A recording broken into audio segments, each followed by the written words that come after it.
众所周知，宙达是奥特一族最为强大的敌人之一，而他的手下也是恐怖如斯，仅凭一己之力便将战功显赫的奥特兄弟团灭。此刻在宇宙深处，恶魔宙达裹挟着滔天怨念，扬言要把光之国夷为平地。与此同时，遨游宇宙的泰罗突然看见了一个恐怖的黑影，下一秒就被对方炸得粉身碎骨。好在这只是一场噩梦。不过泰罗将梦里的事情告诉了奥特之父，奥特之父听完后感到无比震惊，然后和泰罗讲述起过去。在5万年前，一个名叫宙达的恶魔横空出世，企图毁灭各个星球。当时奥父利用奥特之角可以吸收强大能量的特点，才将其打败。但由于宙达没有实体，其根本只是宇宙扭曲诞生的恶魔，所以他每隔5万年就会复活一次。而泰罗梦境中的黑影正是宙达。如今奥特之父已经老去，只能将打败宙达的任务交给泰罗，随后开始指导他如何运用奥特之角接受能量。另一边，宙达为了削弱光之国的总体战力，他派出希波利特星人攻击地球，想要引出奥特兄弟。此时希波利特星人喷出一股飓风，开始肆无忌惮地摧毁城市。地球防卫队接到报警后，立刻赶到了现场。可奇怪的是，队员们发射的导弹直接穿过了希波利特星人的身体，几位队员被整得一头雾水，不由得口吐芬芳骂了起来。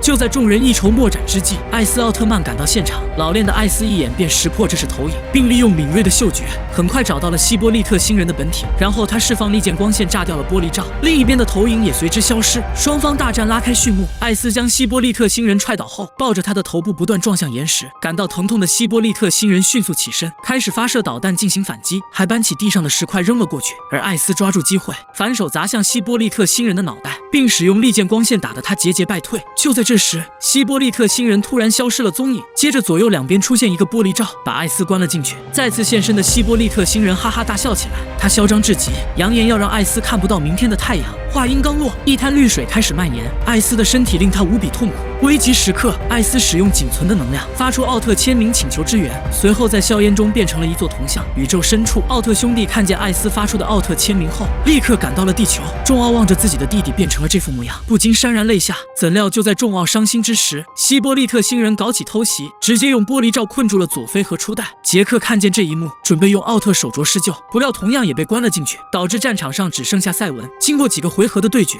赛文逐渐落入了下风，最后也被希波利特星人关进了玻璃罩。至此，奥特5兄弟全部团灭。光之国内，奥特之母看见这一惨状后，立刻将消息告诉了奥特之父。一旁的泰罗想要给哥哥们报仇，却被奥特之父阻止。奥父当即表示，泰罗当务之急是熟练掌握奥特之角的运用，奥特兄弟们就由他去营救。然而奥父为了帮泰罗训练特技，其实早已透支了力量。泰罗表现得十分担忧，尽管如此，奥父还是义无反顾。他交代完后事，瞬间化作奥特之星，千里迢迢来到地球。烟雾逐渐散去，奥父当即拿出光之国神器，重创了希波利特星人，然后使用奥特喷雾把艾斯变回了原来的模样，接着与波利特星人展开战斗。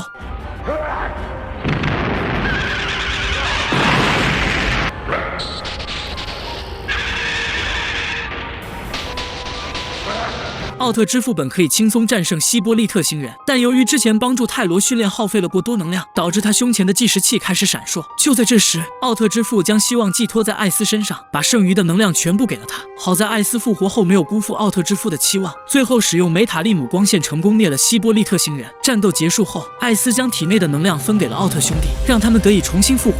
最后，众奥把奥特之父的尸体从地球抬回了光之国。看着奥父的遗体，泰罗满腔怒火，是要亲自收拾宙达这个大魔头。